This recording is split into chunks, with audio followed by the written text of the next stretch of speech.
What is going on, Rotogrinders? Not sure if y'all can see me or what you can see because my camera just died on me about a second before we went on air. But, it's still early in the morning for my camera as well, which we're going to fix momentarily. I'm Dean 78904. That is the daily fantasy handle. 10:45 on the East Coast, an ungodly hour on the West Coast, 7:45.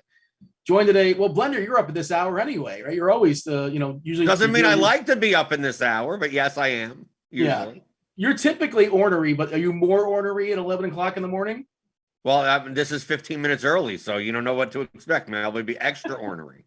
And we learned from Tim pre-show he gets up like on the reg at like 7:30? 6:30, Dean. Oh my God. Jeez. Yeah. When are we going to bed? Midnight 1, something like that. Do we sneak in a nap at any point, or you're good on Nope. 6 hours is good? Just 6 hours is good. Yeah. You're like a coffee guy, a monster? Coffee guy. I probably had like 3 cups of coffee already. So, Jeez, how many you max out? It's 3 already. Is that it for the day? I'll probably have one more before, and then I have a huge anxiety attack after that, and then I'm good. Blender, what are you always drinking? You always have what's your drink of choice? I feel like it's not coffee, but it's something else. No, I'll drink apple juice or ginger ale. I got some ginger ale or Gatorade. I don't drink coffee. I haven't drank coffee in a little over 2 years. I used to be I could drink a pot of coffee in a day, right? Just put on a pot and I'll drink 6 cups, 8 cups of coffee. But no. Health reasons or just like lifestyle choices? You said well, I've Crohn's disease, so that hurts. That makes it worse as far as how often you have to go to the bathroom. Okay, fair enough. Without getting in anymore, I have no follow-up. That's a better way of putting it, right? Well, we're here for the next hour, and the entire show. The stream is here, taking you guys all the way up the lock. 1 o'clock, 1-ish. Was it 105, 107? It's always some sort of funky number. 12:35. It's 12:35 locked. Wow. Yeah, you're right. You know what? I am still just waking up. Yes, 12:35. Two distinct differences. Well, not two distinct differences, but one. The Fanduel slate is going to have that Toronto Boston game. The DK slate does not. There you go. We'll be talking about pitchers. Hey, when Blender's here, we like to have a big old conversation about the slate. Of course, whatever you guys want to talk about. What do you do when I'm not here? What do you do when I'm not here? Well, we do that too, but we also make sure we go around the horn. And I know that's like your least favorite conversation. So, and again, typically I'm not tuning in during the show during that time. Normally, I typically building lineups for MLB. Most days I tune into GrindersLive around maybe 5:45. Yeah. Eastern, and then it runs into crunch time. So typically, I guess you do the around the horn. You do the stuff that I don't like before I tune in. I know exactly when you tune in. No, actually, you probably, maybe you just missed it, or you tune it out or something like that. You probably come across it and just don't realize you're hearing it. You just block it out automatically. Like that's like your least favorite conversation, isn't it? You want to talk like as in terms of teams and in terms of stacks. And I think that's one of the big things as far as this slate today. Have you looked at team totals? Find like the biggest team total on the board today is the Yankees at, just over 5, right? Facing Bruce Zimmerman, good ballpark, obviously. The weather is a disaster all over the place. It's still not warming up. Not just the weather, but the ball. You hear multiple people talk about the ball, it being funky, it being different. Every inning you're getting a different ball, according to Chris Bassett. I was watching the Washington Marlins game last night. Michael Franco thought he had a walk-off last night, or not a walk-off, but tie in the game. He's like trotting the first base, and it hits the wall. He like couldn't believe it didn't go over the fence. An inning or two before that, Hernandez hit a fly ball at the left, the center, or whatever, and didn't even hit the warning track. Like these players can't believe the ball is not going out. Aguilar smashed the baseball, and it barely went out in Washington. And we have just bad hitting weather again in many places. Washington, a good hitter's ballpark, but it's cold. Wind is blowing in. An 8 total with Corbin, Patrick Corbin. A 7 total in Minnesota. 6.5 with Kopech and Keller. There is potential weather issues there. We'll see what Roth has to say. But yeah, I mean, Blender, how do we handle this? Because how do we handle the funky balls? Is that what you're asking me? In so many words, yes. That is. You feel free to answer that, and then we can move on if you have a thought on that. Well, I mean, what else can we do? The game is the game. I mean, strategically, the DFS game doesn't change much. Okay, now the lower the scoring of a slate is, like the less likely, using those types of terms, that like there'll be multiple teams that put up 10 plus runs and 5-man stacks, rule the day type of thing. But it's not to say that correlation doesn't matter anymore, right? I thought that was going to be the question from you, Dean. That with I feel like it matters less, that it's so low scoring, it's time to go to your 8 one-man stack. Just because correlation, number one, it exists, and also it's easier to win. You don't need the nuts. So like even something like yesterday, like if you had the Angels with Taylor Ward and you paired it with with the Twins that had Max Kepler, like you could have survived the 0 lineup and won a GPP. But all you needed was Ward. Yeah, but you could. Trout still had points. Like there are other people on the team still had points enough that there isn't across the board so many more points available from other teams that if you were on like Fanduel and stack, I think the winning lineup on Fanduel was 4 Minnesota, 3 Angels, and a one-off, or it's Kyle Tucker or something, like someone that hit a home run, and it's like that lineup won. You captured enough, even though you had a 3-pointer and a 9-pointer in there. Like there aren't enough teams scoring points, if you want to use that example, that it's like you could survive a 3, you could survive a 0, because you only have 2 or 3 people from each team even contributing to the offense.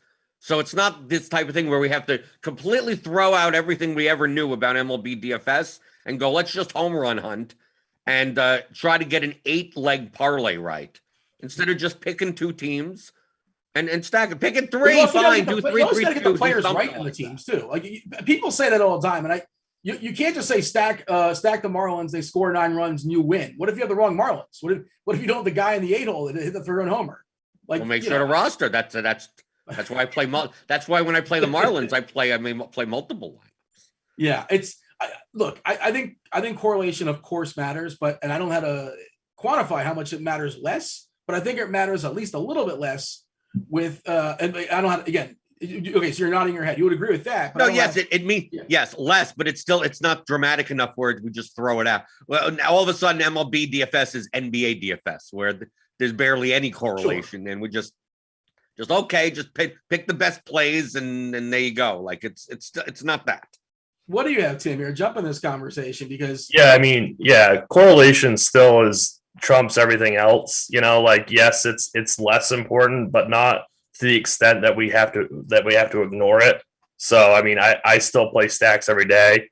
The winning team in the 777 last night on DK was a 4-3-1. 4 Angels, 3 Red Sox, and a Darno one-off. That won 100,000. So I mean, that's generally what I play every single day. Is like a 4-3-1 or a 5-3. What do you think of this slate? Again, like the Yankees, they have a team total above 5, right? And then you have KC in Chicago at a 6.5 total, which not very appealing. Boston and Toronto is on Fanduel. That's even the 7.5. That's partially because Manoah is really good as far as a pitcher, but that's one of the better ballparks we're working with. Like there's just not a lot of teams that are well positioned. Doesn't mean it can't happen. Variance, yada yada. And the other thing, Tim, is like later on in the season, it's like, oh, gross. I don't want to play anybody in Tampa. Tampa's a terrible like that. Why do I want to roster players in this ballpark? It's a pitcher's ballpark, but it's a controllable. No matter what else is going on everywhere else, it's going to be 78 degrees and it's going to be a pitcher's ballpark, but at least like it's going to play fair for that ballpark. A lot of other ballparks are not playing fair. So just by being the same, it moves up the ranks as far as how positive that hitting environment is. Oh yeah. Domes definitely have like a huge upgrade this time of year, but it's also slate dependent. So, I'm not going to go out of my way to play games in the Dome if I don't think that the offenses or the matchup is good. So, but yes, in a vacuum, Domes do get a huge upgrade this time of year. You got a thought on that, Jordan? Ballparks are, that there's a weight on them. But other than that, I think today's slate is more the fact that the pitching on today's slate is actually not bad. I mean, we have maybe not all the aces or anything like that, but I'm looking down at the list of, I'm not saying there are pitchers that we necessarily want to roster to some extent, but when kind of one of the worst pitchers on the slate is like Martin Perez or Chris Flexen, they're not good pitchers, but they're not gas cans. They're just controlled pitchers, whatever type of thing. Do you really attack these guys? Not really. There's no gas can. Well, that's the point I'm making. In addition to the fact that the weather is terrible and there's not a lot of pitchers, that are worth attacking. The pitchers collectively are pretty good. So, right. I mean, you got to roster offense. You can't just roster 7 pitchers. It doesn't work that way. So, yeah, man, it's and we'll run on the pitchers, obviously. There's a whole bunch that are at least pretty decent. And historically, a good ballpark to hit in Cincinnati. 56 degrees, the wind blowing in, 8 total with Martinez versus Molly. The Reds on TK are free for what I'm sure you saw that Blender. It's just so weird. I know the Reds haven't been great this year, and Votto has been a disaster. He was even tweeting out his own baseball savant stuff. I don't know if you saw that. That's pretty cool. Just basically saying how trash he's been. Philadelphia. You'd think that the Phillies offense against Gomber. Nope. I mean, they were above 4 total. The wind's blowing in pretty heavy, 53 degrees. Again, doesn't mean you can't roster these guys, but the routes just are not very. Patrick Corbin, we love picking on Patrick Corbin. That ballpark is awesome to pick on Patrick Corbin, but again, terrible weather all around. By the way, Ross weather report is out, and the one dicey game from a playability perspective looks like Kansas City, Chicago. I can go ahead and drop that link in the chat for the YouTube people if y'all have not seen it. That happens to be free. What else should be said here, Blender? Because again, most of the games are not great environments for runs. Well, I mean, according to the bat right now, I mean, like you said with the Reds on DraftKings have no player that's 3K or more. None. It's 2,900 and below. And in the bat, they have the highest ceiling projection. So the cheapest team has the highest ceiling projection. So that's going to make for some interesting lineups there. I don't know if other people are going to see. I don't know how that's going to affect ownership. But is that the Reds you said? Yeah, the Reds. The Reds are the cheapest team on the slate, yet in the bat they have the highest ceiling projection. They have the highest median projection. Okay. Yeah, that's interesting. Against Nick Martinez. I mean, sure. Have you seen the Reds lineup though? Doesn't matter. I don't care. I don't care if I've seen the Reds lineup or not. By the way, all I do is that I put money in and I wait for every regression to come. I'll tell that to myself with the Diamondbacks and the Marlins this year. How much money I've lost on both teams. The Marlins don't do that bad, but they just don't do enough. Can Soler do something? Right. So my stack, it's okay, Aguilar has a home run. Oh, Chisholm has a stolen base, and then I'm stuck with 2 other zeros. Chisholm, by the way, did not steal a base yesterday. Well, he stole a base yesterday. And he overslid it. I saw that.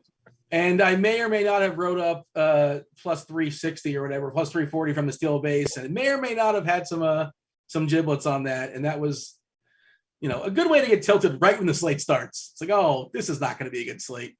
That was unfortunate. Alex in chat says, I had 4 Angels, 3 Red Sox, and a one-off and won $0. Yeah, so it's, look, I understand the principle of stacking, and yes, it all makes sense, but just Right, Some yeah, you people needed, suggest but you just pick needed the two Ward. right You teams needed and Ward that's in the that. Angels, and you needed the Bogarts in the Red side. If you didn't have those, then it didn't matter what team. Yes. Then there's follow-up questions. You can't just say, I have 4 on this team and 3 on this team, and that I automatically win. Print fest. It doesn't work that way.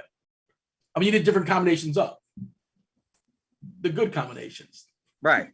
And there's also variance, and I would tell that person that said that your process was quite good, but your results didn't match up, and that's just going to happen naturally in daily fantasy.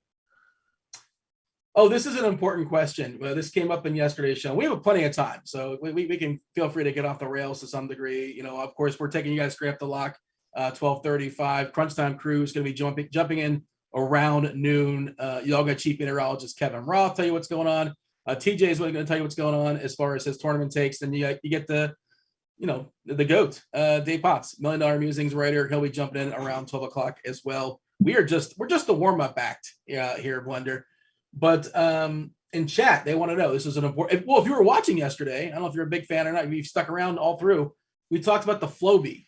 Blender, they want to know in chat, are you aware? You know what the Flowbee is? Yeah, no, I listened to Crunch Time yesterday, and I was shocked that anyone over the age of 30 never heard of the Flowbee. I'm not saying that I own the Flowbee, but you always would see those infomercials or commercials with the vacuum cleaner and whatever. It's like this obviously is not probably doesn't work, right? But no, I've heard, I saw some testimonials on the interwebs, and it's never lied to me before.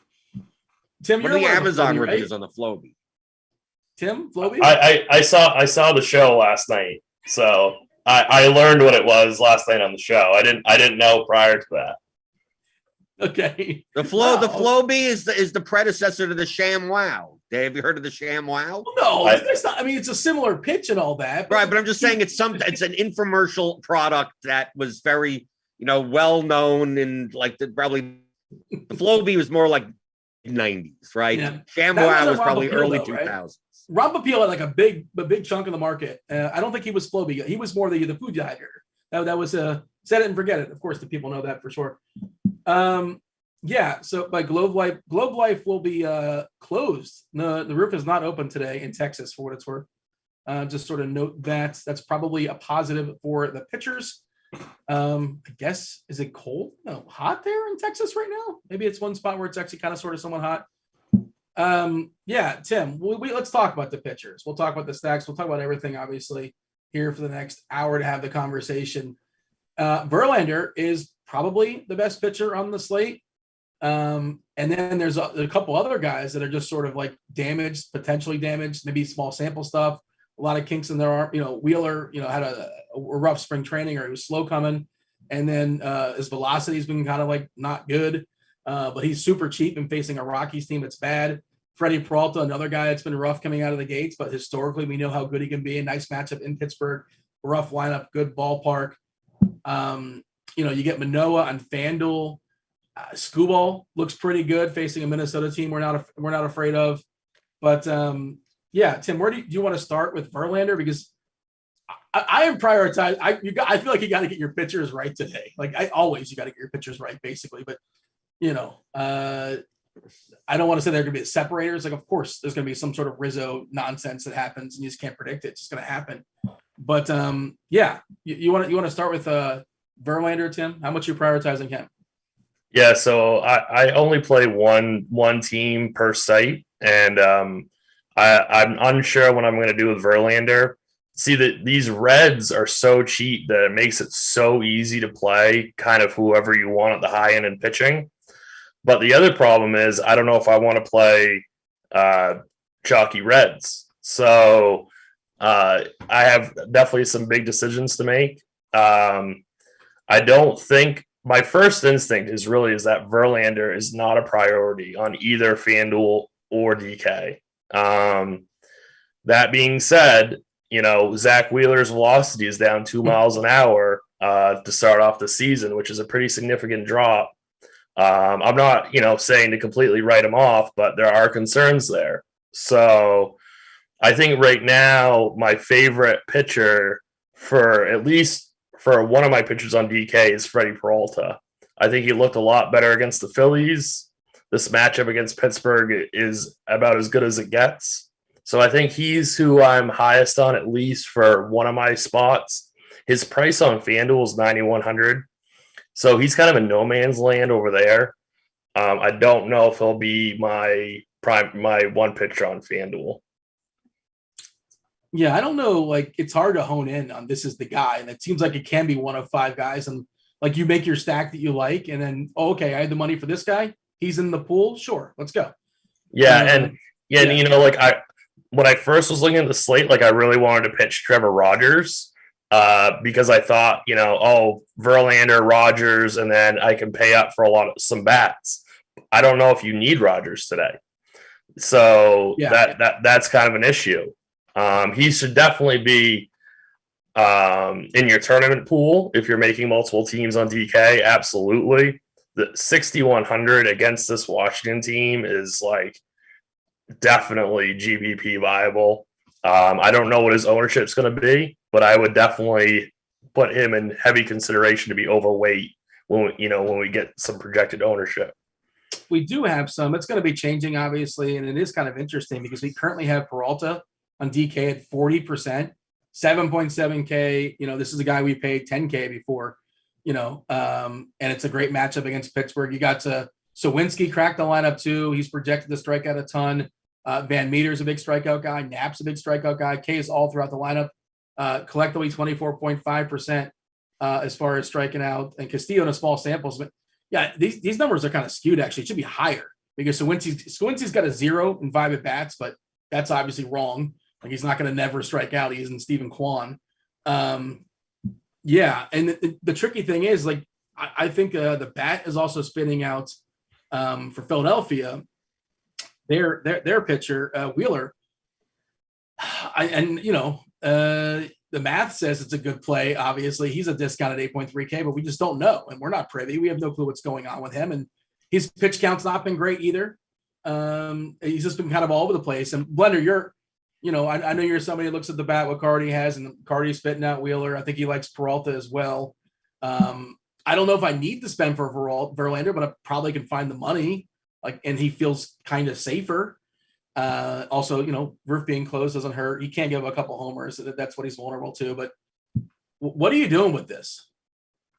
Well, I think I'm with Tim that Verlander is not necessary. There are plenty of pitchers on the slate. I'm more inclined to pick 2 that you want to pick, 2 of 10 and whatever happens. But the Reds being that cheap, I think the ownership is going to come up on them. I think we're going to get a lot of lineups that are Verlander plus Peralta plus 3 Reds and another stack, or 5 Reds and 3 one-offs around the 4K range.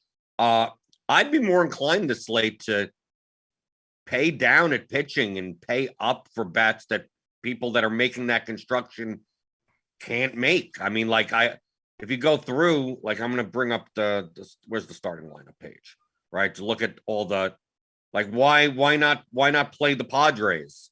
You have Machado at 5,900, Cronenworth at 4,700, right? Got some cheaper bats in there also, but I'm just looking at where are these expensive they seem overpriced, but they could easily, Tampa Bay. It's the Phillies. Yeah, I guess it's the Phillies. The problem is that I really, I'm not a big fan. I mean, if Senzatella was in, I would have been fine with that. But yeah, and Schwarber's not in the lineup either. Right, Roman Quinn's in instead. Right, that's a pretty significant downgrade. Yeah, but you understand the point that I'm making is I'm trying to find a way to not build that type of construction, or have no problem. This would be the type of slate on DraftKings where I'd lower my min salary requirement. A lot of times on DraftKings, I'm, my min is 49K, so I don't mind leaving 1,000 on the table, depending on how stacks fit together. Because if you force it 49.7, 49.9, a lot of times you can't get combinations of 2 cheap stacks, right? It's I want to play the Marlins and the Diamondbacks together in a 5-3. It's well, even if you pay up for the 2 best pitchers, you're still leaving 1,600 on the table. That's the reason why I have, it goes down a little. But on this slate, I think I mean, with the pitching that we have in like the 6 to 8K range, like I see no reason that you put it down to 48,000, 47.5. I mean, there aren't that many bats to pay up for. I mean, that's why I'm scrolling through here going, who's like overpriced? It's like I look at the Nationals and go Harper. Left yeah, but those are left. individual hitters. I'm talking about like just as a team. Like, yes, the Phillies are one, yes, but who else? The Yankees aren't that expensive. Judge is going to be popular. Zimmerman hasn't been like horrendous this year for what it's worth. He's been fine. But people are still going to attack him. The Yankees are the biggest team total. No, I got the team, Dean, the team that's dramatically overpriced. That they have a 3.38 total against Jeffrey Springs. The Mariners. Flexing on the Mariners. But it's not the flexing. It's like, look at these prices. Adam Frazier's 5,100. Ty France is 5,600. Suarez is 5K. JP Crawford's 5,400. Like, these guys are barely going to be owned. But I mean, they obviously shouldn't be those prices. I mean, like they're obviously overpriced. But it's not just it's a bullpen game for Tampa. Like Springs is opening, and it's just a bunch of bullpen guys. We're assuming that's the way I understand it. I don't think he's fully stretched out at all. And we know bullpen games typically can be tough. And traditionally Tampa's got a pretty good bullpen, and they're also smart when they bring guys in. They understand matchups and stuff like that. So, yeah, nothing is great about it except for that nobody's going to have it. Well, that's the point that I'm making. Like, I'm viewing this slate less as a how do I play the best plays? Like, what stacks are under owned, what stacks are over, like the typical way that I would play. And I'm looking more of the fact of there's going to be one of these pitchers that are going to be 3% owned. That's going to be in the nuts. Like one of Tariq Skubal or Tyon, or it's like Verlander isn't going to put up 40 points. Like he's going to put up 22 and you're not going to need him. And there's going to be some guy, Trevor Rogers, 30 for 6,100. Right. And it's like, if he puts up the highest amount of points for 6,100, what does the lineup look like that wins? So it's I just want to make those types of lineups. So projection wise, if I start building Seattle stacks, they're going to look awful. They're going to look 20 points lower than some other teams. But what else am I doing? I want to play a correlated lineup that doesn't look like the lineups that are going to be played so off. I mean, everyone's going to go to the same teams and the same type of construction. And why? And also there's no really chalk pitcher. I guess you could attack Colorado. I guess Colorado and Pittsburgh. I'm not a big fan of Texas attacking Verlander. I mean, Verlander could have a bad game, but not a game that the Texas stack is. You can homer hunt against him though, like a Seager or a Semi, and somebody's going to get him. They'll probably go. Right? Yeah, you can get a one-off. I mean, I'm just talking about playing a 5-man stack. But I mean, if you don't believe in Wheeler and you think Wheeler's garbage now, play Colorado. If you think Peralta is garbage, play Pittsburgh. I mean, both these Peralta's a high variance pitcher as it is, so he could give up 3 home runs even in Pittsburgh. So I'm looking from the game theory element of what Pirates do you like? Look at that Pirates. Well, that doesn't matter. It doesn't matter. There's no who I like. I don't like anything on this slate. Okay, this is not a slate where you look at and you go. The only thing I can definitively say is that we got some cheaper pitchers that are underpriced that we should be playing, and we also have cheap teams and cheap bats that are obviously underpriced. So you have all that, you combine that together. It's what are you supposed to do? Put a lineup together that leaves 4,000 on the table that looks like lineups that everyone else is playing also. To me, I view this as, I don't care about projection. I care about where can I find leverage. And I think the 2 places you could find leverage today is either playing bats against Wheeler and Peralta, or finding constructions that look nothing like those types of constructions. So whatever teams they happen to be, I'm perfectly fine with, because I don't see people playing those types of lineups. We might see the Rockies outside of Coors without Chris Bryant again. Again, I understand the point you're making, but it's going to be some rough names you're considering for Colorado. Their lineup is not out just yet. Tim, I think you play mostly Remax stuff, right? Single entry stuff. Yeah. So I imagine the point that Blender's making about Seattle, I get all that, and that's that's large field stuff. I'm sure. Yeah, that's a really good 1% stack option for a 150 max scenario that I'm definitely on board with. But that's definitely not the style that I'm going to be playing because of my contest type. You're talking like 500 people, 1,000 people you got to beat, as opposed to beating 40,000 people, 35,000 people. Understanding that the strategy is different if you don't get that. Yeah. Right. And I'm not playing against people that have 30 teams, 40 teams, 50 teams, 150 teams. I'm only playing against people that have one other team or three other teams. So it's, the amount that the ceiling that you need in those versus what I play in is a lot different. So if you're not playing the Mariners, if that's what I'm hearing, you understand, hat tip the blender. The point makes sense for what he's doing. Yep. But what I'm about not saying you? I'm not even saying that I'm actually doing it. What you floated out there. But no, it's something I would do. Okay. But it may not be the Mariners. It's just, how do I spend most of my money on on players that don't have the highest point per dollar projection and just get different types of lineups? And I just picked out the Mariners as a case of guys that are way overpriced and no one's going to play. By the way, I ran some optimals. I know optimals in baseball, LOL, but I ran some optimals on DK. I capped my pitchers at like 60%, and Wheeler is in 60%. He hit the cap, and then it's just kind of a mixed bag of Kopech at 34%, who's looked awesome this year. If that game goes, he should be phenomenal, but there's potential weather lurking. Peralta at 32%, Tyon at 27%, Bailey Obert 25%, Skubal at 10%, Rogers at 6%, Verlander at 3%. And then Quintana and Keller got like a pinch 1%. But if Wheeler is like jumping off the page as that kind of chalk, like I think that's, it's very easy to get away from it. Like, because there's the alternatives are basically just as good. And that's the way I'm seeing it, Tim. I don't feel like I have to have Zach Wheeler today.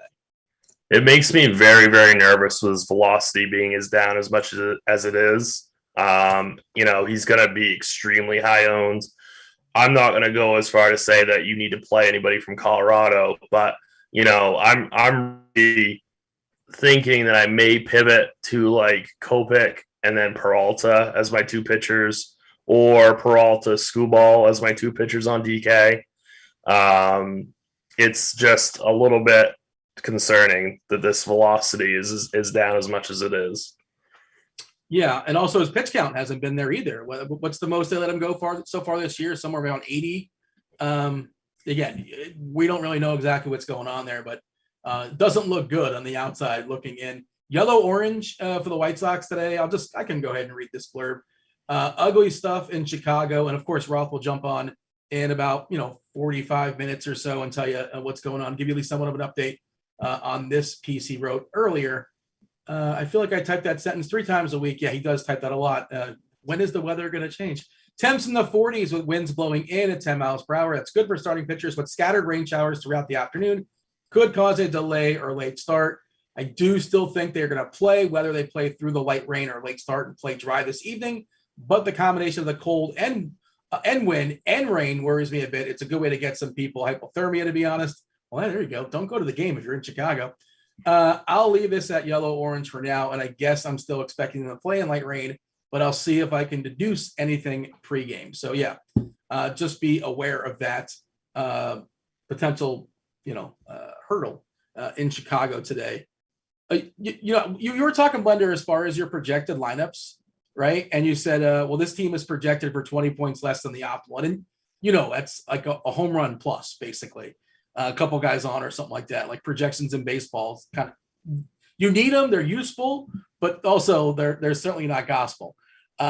What's the lowest, or is there a number like you're willing to like make a lineup that's projected for 30 points less than the op? What's the lowest you'll go? Would you have like a thought on that? No, there's no such thing as it's all relative, so it'll vary slate to slate.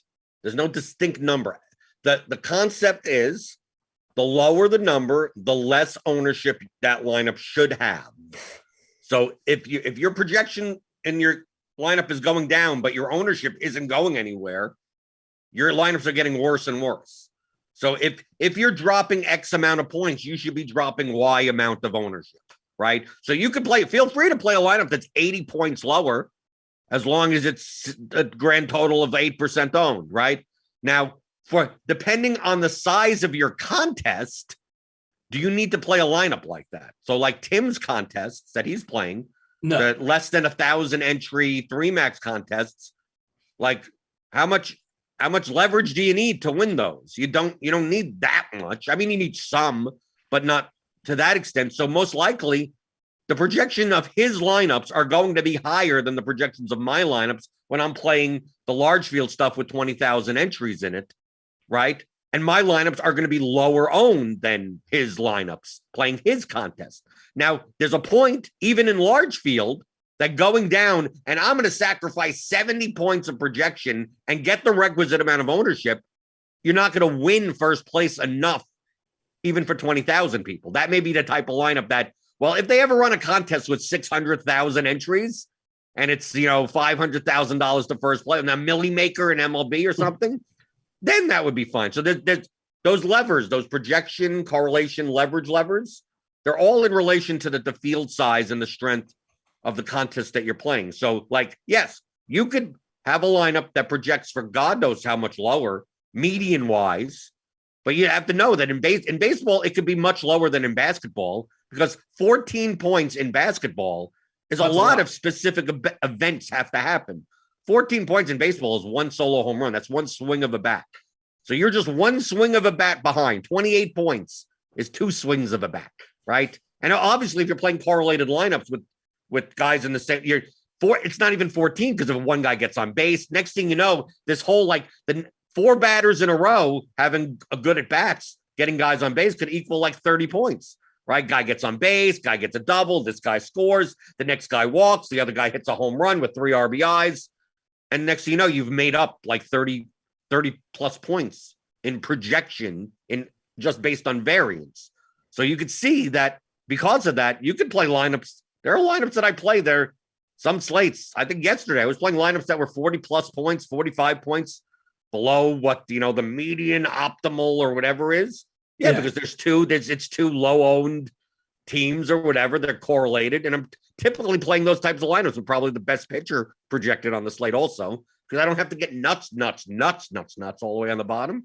So there's no number. People look for like these hard answers of like, is there a number? It's like, there is no number. Obviously, secondly, just to round up this subject, since we like talking about strategy here, the more efficient the pricing is, the less you should be willing to sacrifice more projection, right? Because the differences between lineups become minimal, right? If everyone was priced appropriately, you could build like 700,000 lineups that all project for about the same amount of points because the dollar amount equals the production median that you get.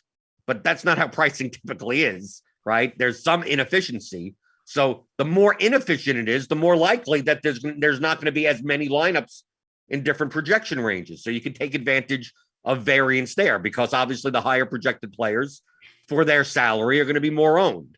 But like in a completely efficient market, like we have some NBA slates where sometimes you look and you go, there's really no value on this. Like everyone looks like what are we going to do? There's like the $3,800 18-minute player is like the best quote value by because it was 18 points or something. Those are the slates where you should try to get as different as possible, because there's really, once you put it into lineup HQ and you go build 300 lineups just optimally, and you go from 1 to 300, and the difference between the first and the 300th lineup is 2 points, and it contains a player pool of 78 different players. But in the cases where it's inefficient, then you get the difference between 1 and 300 could be 10 points. And there's 3 players that are in 90% of those lineups, because those are the most mispriced players. So the general rule there. This is what happens, Dean, when you ask me. I said before that we got on. I said, the more stupid the question you ask me, the longer my answers will be. Was my question stupid? I thought it was a good question. Well, no, it's a good question. But a big old filibuster, and there's some good stuff in there. No, well, sure. I mean, it's a stupid question asked smartly. Is that a better way to put it? Like anytime you're asking for an exact number in DFS, like typically that's not the best. Is there a number? Like there's no correct number that you could apply.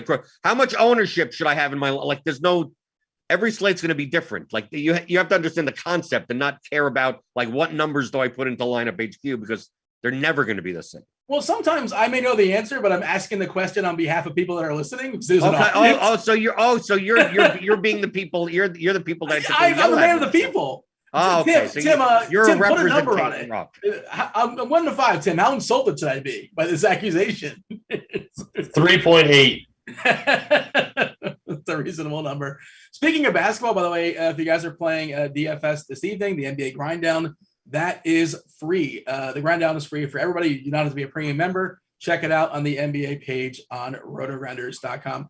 Tim, do you have a thought on all that? Like there was a lot to digest, and there was good stuff in there. And again, I think I'm kind of asking questions on behalf of the audience, even though I have my own opinion and my takes, and then I'll work them in there on occasion, of course. But again, Tim, you're also coming from a different perspective of making this one lineup, and you don't really, that's not. So usually I either play like a chalky primary stack with like a really contrarian secondary stack, or vice versa. Some chalky value pieces and a contrarian primary stack. But definitely I do eat chalk on a daily basis. Like I'll just give you an example today, like Giancarlo Stanton on FanDuel at 2,800. I'm gonna play that in my contest that I play on FanDuel. I'm gonna play him. Doesn't mean I'm gonna fall on stack Yankees or fall on stack, the Reds and all the chalk with Verlander or something like that. But there will be certain pieces that I take that I think are way too cheap and have home run upside, and I'm just gonna eat that chalk. So yes, sometimes I am a complete chalk donkey when it comes to certain pieces of my lineup, and then I try to get contrarian somewhere else. And I'm the complete opposite in that situation, Tim. I would even in a small like the monster on FanDuel.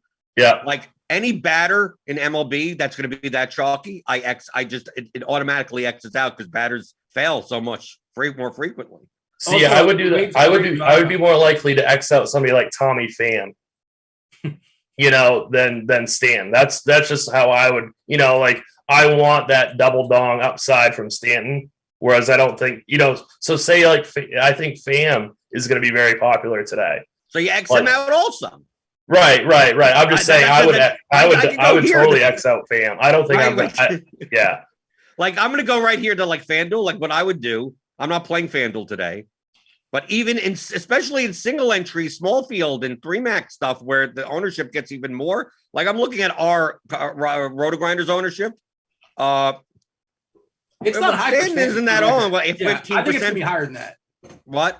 I think I would 15. It'll be higher. He's gonna be high. Yeah, he's gonna be higher than that. Yeah. But I would just look at this and go, okay, how do I not? I'm not gonna play Judge. I'm not gonna play Stanton. I'm not gonna play Machado. I'm not like I look at all the batters. Like if I'm gonna eat chalk, I'll eat the pitcher chalk, if anything. Well, right? Yeah, I definitely agree with that. Yeah. Right. Yeah. And then I look and I go, who do I play? What for? And then in those contests, a lot of times I wouldn't play in small field. Like I'll play the equivalent on DraftKings would be like the 250 4-max contest. Right. Like I play that. And typically I just do 5 threes, but I have no problem. A lot of times in those contests, I have no batter that's owned more than 5%. Like because I have two teams that in 3-max, no one's playing. They're like the 5th highest projected team. Like it's not even like the pivot. And it's like, I want to get I don't need to get everything right because I just want the chalk to fail. So as long as the chalk fails and my teams put up 6-7 runs, like I'm good. Right. And I typically cash on the days that chalk fails. Right. And I'm going to if it's going to be chalk, I'm going to chalk bats. Right. If the Yankees are chalk, I just X them out. Oh, well, they have upside. Why don't you play a Joey Gallo one-off at 18% owned on an 11-game slate? Like what? Long run, like, yeah, if he hits 2 home runs, great. Then I'm not going to win or anything like that. But if that's what I'm like, even if he hits 1 home run, that's not even. I could just find a home run from one of my other hitters, right? So why not? Like, both are. You could do both. Like it's the concept that I talk about on the pregame show all the time about how 2 lineups could have the same exact expected value and be of 2 complete different strategies, right? So the way that you're playing in that contest, you probably have similar expected value that I have. It's just that my you cash a little bit more often, and I come in first a little bit more often. And over the course of a million years, we both end up with the same amount of money. Just a matter of like what I'm looking to take advantage of variance, and you're more likely to like, oh, when some of the chalk gets there, you have it, and you have it pieced with another piece, and you don't need the highest score possible. And me in those types of contests, when I win first place, I typically win by like 27 points because I have some 1% owned guy that goes off. But in addition to that 1% owned guy going off, I have another 3% owned guy that has a 0. Right. So I'm able to win with zeros because, well, chalk Reds, chalk Yankees, chalk whatever failed. Right. Yeah. Hey, you know how we joke about what a stack is and what a stack is not, how to quantify it, and people talk about it in different terms, right, Blunder? 5 3s, that stacks 4 4. Well, to you, a stack is one person. Obviously. No, it's not. I know that was an alley-oop. I was setting you up. But like we always say the word chalk, and like I don't think 15% is like chalk. And again, it depends on the size of the slate and all that kind of stuff. And like, how do you define it? And I know it's a flexible word because sometimes there's a pitcher that's 60% owned, and that's chalk. And there's a hitter that's on a 7-game slate that's 20% owned, and that's chalky. Yes, but it's not like amazing, like screaming chalk. Like I guess you understand. Like how do you define that? Or it's a flexible definition, I guess. Yeah, it depends on the size of the slate. Like I said, like a 30% owned batter on an 11, 15, a 15 game slate, like that's absurd, right? But on an 11 game, 12, 10 plus game slate, someone that's like 13%, that's not that chalky, right? I mean, that's maybe over owned for the size of the slate, but not like absurd. And there's also like 5-game slates where a guy is 22% owned, and that's not even that chalky because there are guys that are 40. You have an entire team that's 40% owned. The Dodgers, everyone's 35+% owned. Like that's the chalk, right? It's how over owned they are. It has nothing to do with like you said, like before. There's no exact number. It's what degree of over owned are there? And I posit on FanDuel today on a 9-game slate that Aaron Judge, any batter shouldn't be over 30% owned, right? So once I put into a fact that, okay, I'm not going to play Judge, if I'm using my methodology of like, I want the chalk to fail.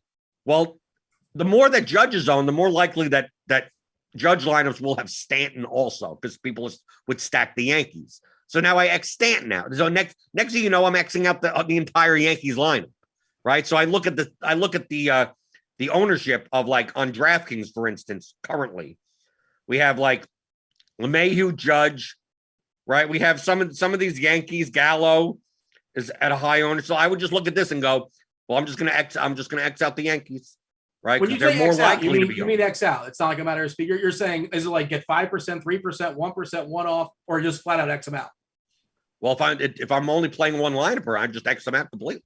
Okay, well, I don't. Yeah, well, when you're saying that, I'm assuming you're playing a bunch because you typically run out a bunch. Right? Yeah. If I'm playing 150, then I'm gonna have some, but I'm gonna have very little of them. I'm just talking about in the span of like Tim, like we're playing these 3 max, 3-figure, 777, 250. I'm talking about that more of those types of contests, or you're only playing 3 lineups into 150 max contest, right? Like the more lineups that you're playing, the more. You want to kind of cover your ass so you're not losing like all of your money. So like, yes, I will play less of the Yankees, but not like none of the Yankees. But given the choice, I just X them out, right? On this slate, if I'm playing 3 lineups today in DraftKings, I would have no problem Xing out Wheeler. Just X them out. Yeah. And my style is that I'll play 3 lineups, none with Wheeler and 1 with a 5-man Rocky stack. So like that's my style. I always play like chalk pitchers, in my contests, and I don't think I'm going to play Wheeler today. So I think pitching chalk is quite fragile today. I don't think I'm going to pitch Verlander. I don't think I'm going to pitch Wheeler. So that today's going to be kind of an unusual day for me. I feel the same way as you. I generally gravitate to the best pitchers, and I can figure out the bats. You can always make it work some way, but I don't think it does. Can I just highlight one thing that Tim said? I don't think pitching is fragile today. I just think that the differences between the best pitchers and the mediocre quote pitchers is not that dramatic. Like, it's not. We have slates where if you had Zach Wheeler at 8,300 and you looked at the pitching slate and go, "Oh my God, who the hell can I play other than this guy?" Like, that's a different story. But there's enough. I mean, I could stomach even rostering Tyler Mahle against the Padres. I could. There's Brad Keller is probably a little overpriced against the White Sox, but I'm not like maybe he's maybe he ends up being the highest scoring pitcher. Like, there's just enough options that I wouldn't want to just automatically eat the best projected pitching play, because, like, truthfully, I could see 10 pitchers on the slate putting up the top pitching score. Yeah. But on other slates, me and Tim would be like, lock in Zach Wheeler so we don't have to play any of this other garbage. I do completely agree. I do agree with what Blender is saying, but I do think that Wheeler's projection today is fragile in a vacuum because of velocity concerns. So that's the only thing I'm saying. I think that projection is just fragile. And projection systems don't pick that up, right? To my knowledge, there's no like, his velocity is down a couple ticks, and that's gonna be manipulated in the projection. I don't think. No, Cardi's does. The bat does. Yeah, the bat does. Okay, it factors in, and it still has them. Okay, all right, great. Yeah. Well, the Colorado lineup's terrible too, which is important to note, I think. And the other point to make is that, like, when you make the decision, I'm going to fade this chalky pitcher. Okay, now who are you going to play? You can't just say I'm fading that guy and you win if they're not good. You got to replace him with somebody that's actually competent too. And the point that Blender's making is, and I agree with it, it's a good pool of guys to pick from. There's a lot of good replacement options. Sometimes that's not the case, but if you don't like Verlander, play Kopech. If you don't like Kopech, play Skubal. If you don't like Wheeler, play Taillon. If you don't like Taillon, play Ober. If you don't like Ober, play Peralta. Like, there's a bunch. I'm fine with all these. Trevor Rogers. Why is everyone sleeping on Trevor Rogers at 6,100? I don't know if I need the savings. Maybe he's the highest scoring pitcher even with the savings. Who cares? I mean, he might be in the podium. I don't know if he's going to be the highest. He could, sure. I suppose he could be the top scoring pitcher. His pitch count's he finally jumped up last time out, the 95 pitches before that, 63 and 74, and he's been kind of sketchy, but that Washington lineup is not good. And the ballpark, again, positive ballpark to hit in, but those conditions, if they were like they were last night, it's hard to hit homers in that ballpark right now. And that's why I don't do the Marlins, because Aguilar, especially on Fanduel, where he's crazy cheap. Birdie's leading off. He's kind of a speedster. He's super cheap on DK. He's like 2.2K. You can throw him at second base. You can throw him in the outfield. Those power bats for the Marlins have just not woken up this year. Aguilar hit his first homer of the year. I believe Soler is still stuck at one. Obviously, El Garcia has been struggling as well, but theoretically, at some point, they should wake up. And Patrick Corbin is a great opponent to wake up against. But again, I don't know what's going on in the conditions wise. And you pull up Weather Edge. It's like, let's see what Weather Edge has to say. Unfortunately, most baseball games are played in different weather that's going on right now historically. And the historical data or Weather Edge is very useful when you have sample sizes like 100 games or even like 75 or a couple hundred. We have one game sample size. There's been one game in the history of this Nationals Park where the weather has been similar today in a previous instance. So what do I do with that? I have no clue. Philadelphia, 5 games. Pittsburgh, 30. Okay. And Homer's not a good homer park as is, down 32% in those 30 games. Cincinnati, 26 game sample. We have no samples to work with, but you also use your brain. You use Roth. And it's like, in totals, of course, Vegas, those buildings don't build themselves. There's a reason why the total was 7.5 in Washington. There's a reason why the total of Minnesota is 7. There's just not great environments to hit baseballs. Sum it up. Yeah, there's my rant. Go ahead, Tim. Take it over. Yeah, so I mean, it's just an ugly day for hitting. It's an ugly time of year for hitting. The ball is probably deadened quite a bit. It's just like we talked about. Sometimes domes get a little bit of an uptick, but I'm not really crazy about that game. So it's just for me, it's kind of deciding what to do with the Reds. I think my first lean is to fade them. I'm interested to hear what Blender has to say about maybe stacking some Tigers, because they're kind of like when I was talking about, fading a chalky secondary stack and doing a contrarian secondary stack. Like, the Tigers are incredibly cheap today. So I think that they make for a really good pivot off of the Reds for any kind of contest that you're playing in. So I mean, I am high on the Yankees. I know that they're going to be chalky, but I really like the Yankees today. I want to ask Blender what he thinks of the Reds. Two questions. First of all, it's small samples. The season's still kind of just getting underway. If you believe in the short season sample sizes, the Reds, a lot of teams are struggling hitting wise. The Reds are the worst team, the absolute worst team in all of baseball. Their WRC plus is 65. If you're not aware what that means, 100 is like that's league average. And it gets away as far as how plus or minus the ballpark happens to be. They're essentially saying they are 35% worse than the average baseball team. They're the worst team in the league hitting. And I understand that DK has them crazy cheap, but I don't know how much I need of that savings. And if they're going to be popular, ownership obviously still tinkering. I don't know. That could be bad. And again, I don't want to say bad chalk because there might be players that are like 10, 12, 13, 14, 15% owned. And that's not chalk, but like the stack is chalky, I guess. But Blender, yeah. Tim wants to know if you're playing the Reds. And also, just to reiterate, Michael in chat was asking about just based upon all the low totals as a general thought, are you playing less stacks? I know we touched on this, but maybe you joined late. I'm playing 3 lineups on DraftKings today, so that's all I'm playing. I'm playing more of the contest like Tim is playing than the large field stuff. Just typically, because I only got a half an hour to build lineups after this show anyway, so that's when I typically just do the small field stuff. No, I will. Me personally, I will be playing no Reds, and I will not be paying up for pitching. So like I'm trying to do the opposite, right? So that's why I mentioned the Mariners.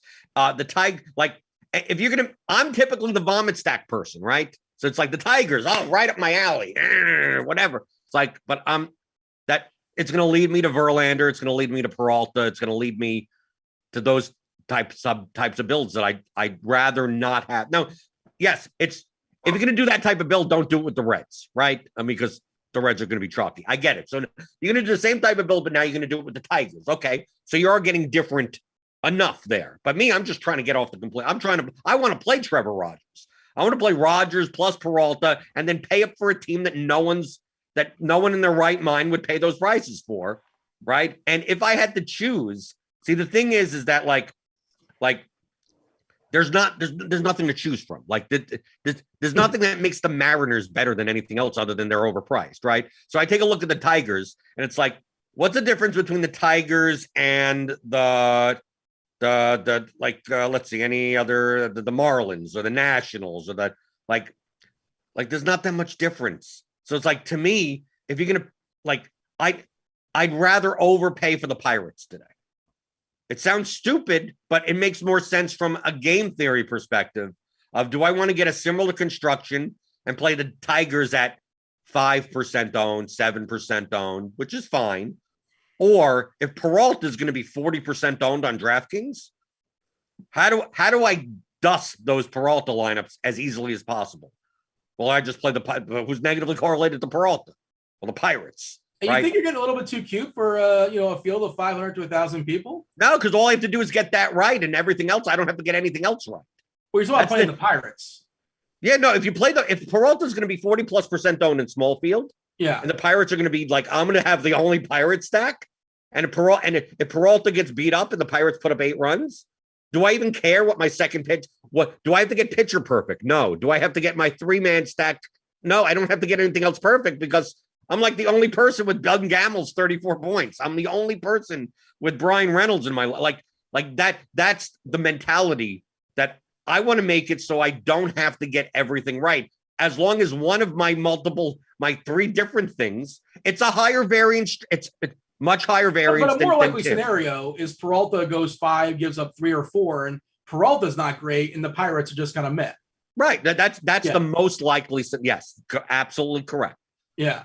So, but I'm going like, what's the easiest path to first place when I don't have? It's not like I'm looking going, oh, this team's underpriced and overowned. This team's underpriced and like, oh my God, there's so many things to choose from. It's like I'm looking at who do I stack today, and I'm looking like, do I have to play any batters today?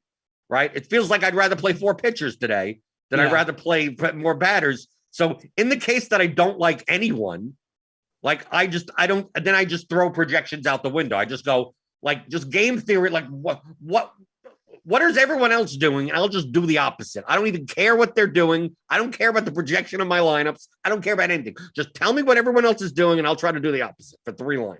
Let me ask you this. Let me ask you this, Blender. Do you think that you always play for first place? Mm-hmm. Like every single day, you're saying I want to win first place. What's the path to first place? That's okay. Right. Which means my min cash equity is going to be much lower. Right. Than I'm going to put in 3 lineups into the 250 and not cash like a lot of days. And then some days it'll be first place. It'll be, and that's why we have a bankroll, right? I mean, it's like you want to ride that variance and manage your bankroll responsibly. It's part of a macro strategy, right? I mean, it's well, that's also Tim, right? Well, no, I understand what you're saying, but that's the main reason why. Like I claim to be a nit, right? I'm the biggest nit in DFS when it comes to a bankroll. But when it comes to like actually building lineups, I'm typically a crazy guy. Right. But like you want to I'm only playing 0.5% of my bankroll. Like I don't need, if I'm playing 5% of my bankroll, like no, I want some min cash equity because that bankroll is going to go woo really quickly if I don't. Right. But if I'm only playing 0.5%, why aren't I playing 3 lineups that I'm aiming for first? Because I could survive playing like 3 seasons like this, like no problem. It's part of a broader strategy. The way that you play every single day. Yeah.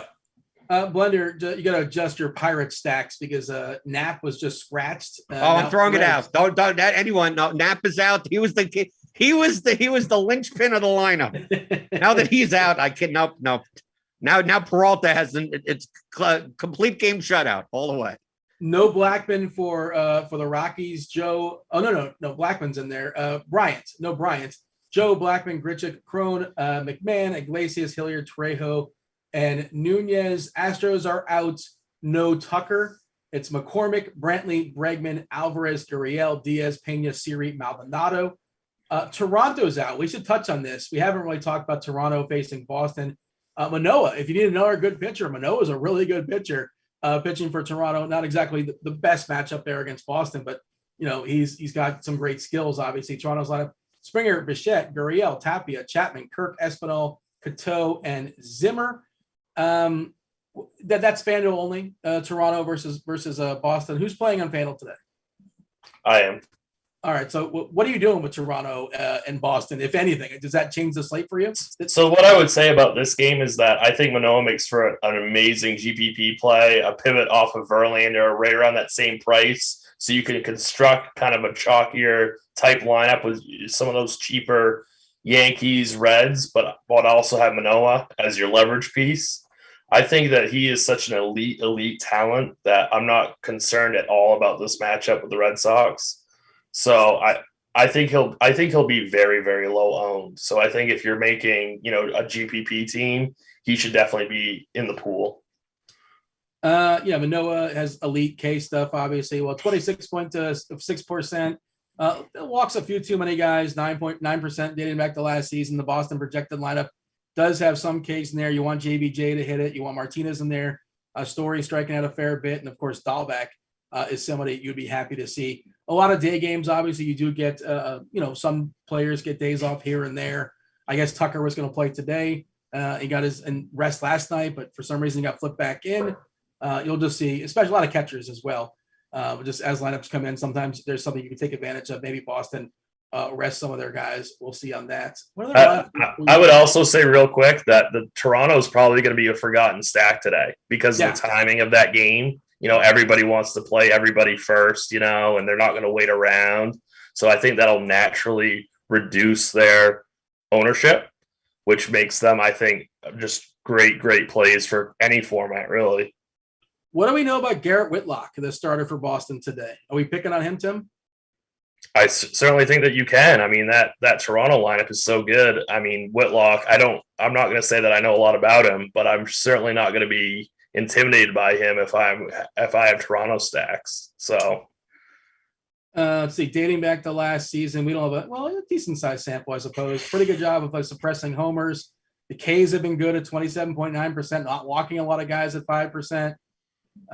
Fly balls just 31%, good ground ball guy. So yeah, he doesn't look like somebody you necessarily want to pick on. I don't know how stretched out he is. How stretched out is Whitlock? Do we know this? Feels like something I should have took a look at before the show. Blender, you're not playing Fanduel today, are you? Nope. You don't care. So right. The Boston Toronto game was like, oh yeah, that's gonna be very low on DraftKings. So maybe I should look into that. Good luck. Yeah. But Tim, you were saying you're talking about being a little bit off the board as far as your pitchers. Have you settled on who they made? You kind of sort of kicked out Wheeler because you're, untrustworthy as far as what's going on with him, as far as his mechanics, as far as his velocity. Do you have the replacements ready in your head, or it's just like two of these four guys? It's basically two of these four guys. I know that Peralta is going to be chalky. I'm probably going to play him on DK. Then it's Skubal, Rogers, and then probably I don't know who else. It's probably one of the two of those three. I think Rogers is like the guy, if you need to save salary, he's the most attractive, right? See, I originally had tagged Rogers in lineup HQ for value rankings today, and then I untagged him because I wasn't sure that we needed him. Yeah. But now it's like I really want to go back to my first instinct and probably maybe roster him. Blender, you have anybody that you're going to be significantly overweight as far as pitchers? Overweight? I'm not playing that many lineups to be overweight, but I probably will have zero Wheeler, over on Rogers, over on Tyon against the Orioles, maybe Skubal against the Twins. Like, to me, pitcher is I'm building the batters first and then seeing what the pitchers fit in. Right. And like, maybe I end up with Verlander in a lineup. Maybe I end up with one line with Wheeler in it. Maybe I do. Yeah. But like, to me, pitchers, it's like I've like a list of like 10 of them. So whichever two fit, but I'm more likely to try to pay under. Like, to me, my top combination, what I would like to get to is Peralta plus Rogers, and then overpay for bats that people think I'm nuts. That shouldn't be hard. You say you'd like to. That shouldn't be an issue. You can do that, no problem. Right, of course. Right. It's just a matter of how many Seattle Mariners stacks am I playing. You're not going to have more than one. You're making 3 lineups. You're not going to you might have one. I might have one. You're right. It depends on how many Colorados, how many Colorado Pirates. Yeah, I could have Peralta in lineups and then have a Pirate stacked in another one. That could be fine. Yeah, you can play it both ways. Skubal's been really, really good this year as far as his control. His strikeouts have been good also, 25% Ks, 1.6% as far as the walks. Faces a Minnesota lineup that, strikes out pretty good. Garlick's in there, what you want to see. Jeffers, Larnack, 24.6% as far as striking out collectively. And you know who's missing that Minnesota lineup is Buxton. There's no Buxton. So that makes life a little bit easier for Skubal as well. Just one player. He's a significant part of the, 1 out of 9 times, obviously, but can certainly throw off a pitcher pretty quickly. Potential, if he can just stay healthy, potential MVP, I suppose. I just want to say one thing real quick is that I haven't crossed Verlander off the list for FanDuel. And so I might play Verlander on FanDuel today in my single entry lineup. He seems no, I shouldn't say that. No, I was going to say he seems most likely to get the quality start, but not necessarily because they haven't really pushed him. I don't think he's gone over 90, right? Yeah. Like traditionally, but obviously now he's like, 37, 38, whatever he is, coming back from a big arm injury. Yeah, he's gone 80, 87, 85, but he did go 8 innings and 6 innings. So he's been efficient, not walking a ton of guys. He's going to have 3 homers. Like he will do that. He'll go up some. It's just easier to fit in the bats over there. So I might take the raw point potential in Verlander over there, but I really highly doubt I'll be playing him on DK. If you have any questions in chat, I got my eye on chats, whatever y'all are up to. Again, the crunch time crew is coming in about 5-10 minutes, 5-ish minutes. You got Chief Meteorologist Kevin Roth tell you what's going on weather-wise. Dave Potts, TJ, I'm sure he'll talk about his Blue Jays on FanDuel, giving their takes, and they're answering any of your questions as well, all the way up the lock. We're happy to knock some out, while we're still here. Tim, do you have any favorite stacks that you're leaning towards? Are you still debating? What's in the pool as far as your favorite stacks today?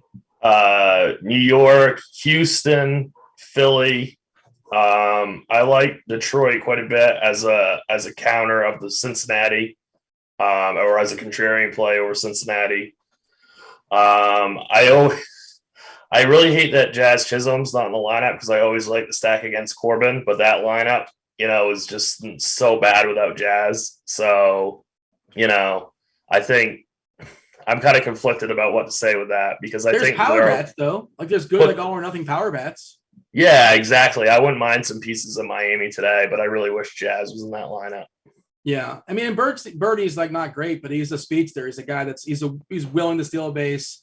He can get you a cheap double, potentially a triple if you put the ball in the right spot. But not a great power guy, obviously, and he's super cheap. If you need the salary, we don't know how much you need of the savings. But you're kind of going back and forth, talking about the Pirates, talking about the Brewers, and for the understanding the context of why you're talking about them makes sense. But do you have another stack that's kind of sticking out to you, or who doesn't want to pay $5,600 for Connor Joe today against Zach Wheeler? Man, like what a world! That's wild. I didn't realize Connor Joe was 5.6K. I'll be the only one with them. There we go. Rocky stacks. Let's go. How do we get Rogers and Peralta in? And well, that's the screwed up part of what I'm looking at. I'm like, okay, what stacks can I play? Like, who looks goofy overpriced? Well, that's the stack I want to play. So say that's what you're doing. Do you have to play 5 Rockies, or can't you play like Joe, Crone, and I don't know, Black? I'll just play the most overpriced rock. No, I still want to get some value in there. Who doesn't want to play Alan Trejo today? Well, nobody wants to play Alan. No, well, he's second and shortstop eligible, so why not throw him in? Yeah, most likely. No, you're absolutely right. If I'm going to be paying down at pitching, most likely I'm not going to even need like a Sam Hilliard or Alan Trejo. So you're right. I'm more likely to have my 5-man stack, or even build 4 4s or something like that, where I'm playing the Rockies in a lineup, but I'm also playing them alongside like the Astros, right? I'm playing them alongside the Yankees, or like I don't have to get nuts, but it depends on how it falls out. I mean, I think the Astros, I don't mind the Astros against Martin Perez, right? They have a 4.8 total. Why not? McCormick's cheap at the top of the order, but I mean, if you don't play McCormick, you probably get a little bit different, right? So like if you're paying down at pitching, like Alvarez and you got guys, you got the Pina and Diaz still there. They're a road team, so I'm guaranteed 9th inning at bat, so I don't mind the bottom of the order as much. So like I think I could throw in some Astros, but I'm really looking like to me the game of the slate for me is the Mariners Rays. Right. Because are you going to hear anyone say that? No, of course not. Because they're actually not, other than Lowe and Franco, they're not. I mean, Margot is leading off at 2,800. Harold Ramirez is there, Josh Lowe, and you got people there. Chris Flexen is not the worst pitcher, but he's not a strikeout pitcher. So, BABIP goes the wrong way, and next thing you know, Tampa has 8 runs. Especially on a slate where who's going to score 8 runs on this slate? Who knows? The other part, again, to reiterate, that it's a bad ballpark for hitting, but by comparison against its contemporaries today, it's elevated because it just is what it is. My favorite individual bats on this slate, if you're just picking out guys, I think Bregman is in a really good spot. Stanton, we talked about. Judge as well. Wander Franco, like him a good bit. Machado, I think, is really, really well positioned there in Cincinnati. Do you have a favorite batter too, Tim? Yeah, it's got it. I mean, I really like Bregman today. He's probably going to be in all my lineups on both sites, my single entry lineup. I really like Stanton today. I know it's chalky, but he hit a homer last night. His homers tend to come in bunches. I'm going to follow that today. All right, we're going to step aside and make way for the Crunch Time crew. Chief Meteorologist Kevin Roth. Roth Hour things you this morning. You gotta do some work. You gotta let us know what's going on with the White Sox, and I'm sure there's something else that's lurking I'm not aware of. Yeah, sure, happy to do it again. Another day with a lot of those temperature swings as well, so we will dive into that in a bit. But you want to sign on out of here, Dino? Yeah, we're gonna hand it off to you guys. The 35 minutes or so. The FanDuel Crunch Time starts now. On behalf of Blender, on behalf of Tim, appreciate y'all watching. Do hit that like button. Do stick around. For TJ, for Dave, and Roth, I'll tell you what's going on weather-wise and anything else that may be worth noting on this slate on this Thursday morning. And that was a strange send-off. We're out of here. It's never easy. The handoff is a little awkward, but good work as always, Dino and crew. Excited to have you guys here. Crunch Time free, sponsored by Fanduel, joined by two of the sharpest minds in the biz and me. One, Mr. Dave Potts, aka Cheeseisgood. What up, Cheese? Yeah, good morning. These early days are, whew, you should get up and write an article and do some rankings and do a survey and then make some lineups and then do a crunch time. And it's not even lunch yet, but boy, I'm going to enjoy my lunch. I don't even know what I'm having yet, but it's going to be great. Right. The good news about working a full day before noon is that afternoon, there's not a whole hell of a lot to do, right? Yeah, I might even find a movie to go catch today. I mean, I really got some time, which is unusual for baseball season. So you got the right guy on here. I was about to say TJ is a movie buff. I heard he was high on everything, everywhere, everything, and whatever. What the hell is it called, TJ? Everything, everywhere, all at once. It's fantastic. But other ones out there right now that you could go watch that I'm excited to see: The Northman, kind of a Viking epic tale, as well as The Unbearable Weight of Massive Talent, that new Nick Cage, Pedro Pascal one. We've already got that on the schedule for Saturday. Nice. Yeah. We got a couple of movie buffs. In fact, I consider myself a movie buff. So a trio of movie buffs here. But the people aren't here for our movie takes, sadly enough. They are here for our DFS takes, and specifically for me, they are here for our weather takes. I didn't say hi to TJ. TJ, what's up, man? Doing well. Excited for some daytime baseball. Did the expert survey already today. I was on the morning grind with Stevie, so I'm feeling very in the mind of today's slate, and I'm ready to talk about it. Okay, well, we are excited to talk about it. Also want to give a quick shout out to SAO, aka Scores and Odds. We've got you covered over there. Number one place for all things sports betting. It's this crew, your Rotogrinders crew, and some others digging into sports betting. I put down a couple bets today. I am so far on the season undefeated. I have not lost a single bet. I've only made 3, but it just sounds better to say I'm undefeated. So I mean, that's just that's a plain fact. You can't argue you are undefeated. You're not fiddling around anything. That's just a fact. Right. It's like Andy Means has never missed a 3-pointer during the big dance. That's a fact. Neither of any of us. He has made one. It's the difference there. Anyways, we got some picks in on Scores and Odds as always. You should really check it out. Got some great picks, and the team has been killing it so far in this baseball season. Also, check out the FanDuel 100K Thursday MLB Squeeze Contest. $20K to first, $5.55 to enter. You can also sign up for the FanDuel Sportsbook, of course. That tournament just filled because it's such a good tournament. Like it really is. That's a good one. And I've heard some great things about the structure of those tournaments as well, where it's not usually just 100K to first and everybody second. Yeah, they've been moving it around to where, like last night, it was 15 to first and 10 to second, which is great. Like I love when they do that kind of thing. Anyway, It did just fill, but they put in a second squeeze that's a little smaller that gives you a better chance to win it. Great. All right. So go check that out. Also, if you're planning on dabbling in some NBA, the grind down is free for everyone.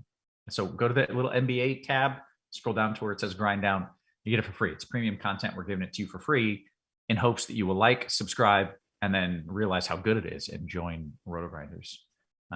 That's enough for that. Got that little bit of housekeeping out of the way. Shall we talk some weather, Cheese? Yeah. It looked like your last report maybe cleared up Chicago a little bit, but we going to play there? Because we do have a good pitcher there. I think they're just going to play. If this was the same amount of rain that they're going to see and it was 60 degrees or 70 degrees, I literally would have it as full green, no worries. My only mild concern is that because the weather's so just generally crappy, it's 40 degrees and it's breezy, that they would just say, look, add a little bit of rain to that and it's just too miserable to play. I don't think that's going to happen. Now that I look at just how light this rain looks, I think they're just going to play through light rain and cold and wind. And, it's going to be horrible, but it's also going to be pretty good for pitchers because it's cold. The winds are blowing in. So especially if they start this game, and I expect they will, I don't see any reason why the rain ever gets heavy enough to stop play. It's just a matter of, do they want to play in objectively miserable weather? I think they will. And that's pretty much it. Cheese, is that good enough for me? Yeah, I've got some Copac. I'm definitely not moving off it. Yeah, and it looks like it's kind of cold everywhere. Is that true? Yeah. Kind of just not great. Yes. And it's still, we've been seeing this really. This has been the trend so far this year, is that we've seen a whole lot of these cold weather games. Let's see. These are games in the 50s or colder. Cincy, Pittsburgh, Philly, Washington, New York, Minnesota, Chicago. Let's say, okay. So yes. It's almost the whole slate. Right. That's a Say lot for of games. an indoor game and a Texas game. Yeah, that's a lot of games with some cold weather, and that of course means daddy like the unders. But it doesn't matter what daddy like. Do you also like the unders? No, just daddy. Okay. Geez, let's talk about what you like, man. Yeah. Oh, good morning. Hey, good morning. It's early. Do you want to go over the slate in general, or do you just want to dive into some SP? Yeah. So let me, the big picture for me on this slate, I kind of don't love a single thing anywhere on either side. Usually you like one or the other. The problem with the pitching is not bad, but it's a whole bunch of guys who have come out of the gates scuffling.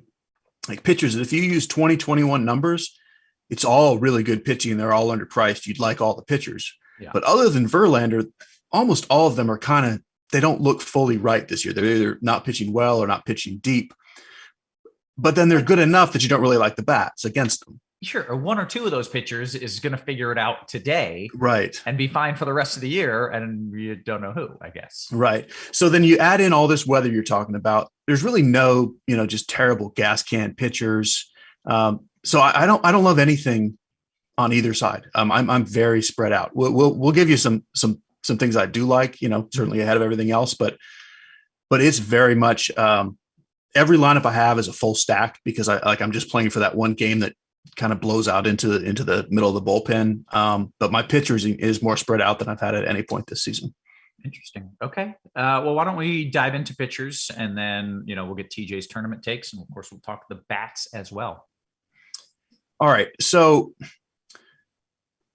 if you got salary, I would play Verlander on both sites as the SP1, and really on FanDuel with the hitting salaries, it's just not that much of an issue. You can play Verlander, but he's still probably capped at 90 pitches. It's not like he's not just a full go guy. Now, if you're going to trust, look for the turnaround, Zach Wheeler and Freddie Peralta Wheeler's drastically underpriced on FanDuel. Peralta, I would say, is drastically underpriced on DraftKings. I can find a little reason to think they're both turning it around, but I cannot be anywhere near confident on either of these guys. So they're just in the mix, because I see Skubal, Taillon, and Kopech. You can even throw Bailey Ober in there. They actually are pitching pretty well this year. Those guys are pitching better so far than Wheeler and Peralta. So if you go off projections, it's going to give you Wheeler and Peralta, because long-term numbers, these guys are underpriced. They have good matchups. I do like them, but that's why I say I'm just flat out spread out on this slate amongst all of those guys. Verlander's on top, and then it's this glob of Wheeler, Peralta, Skubal, Kopech, Ober. And then you can throw Trevor Rogers in there on DraftKings, super cheap. Another guy who was great last year, struggling this year. I'm not firm enough on any of them to go heavy. My favorite of the non-Verlanders personally is Skubal, but I'm spread out. Okay. I have a question for you about the Chicago pitcher. Yeah. Or the pitcher in Chicago. I don't even know if it's the Chicago. That's Michael Kopech in Chicago. Yeah. So let's say you're playing this guy and we get 15 minutes into lock and they decide they're going to postpone it. All right, it's raining, it's cold. Are you completely screwed, or is there it's okay because you can do this? You're screwed because there's only 2 games and 3 on FanDuel that start late. All the other games start at 1, and that one doesn't start till 2.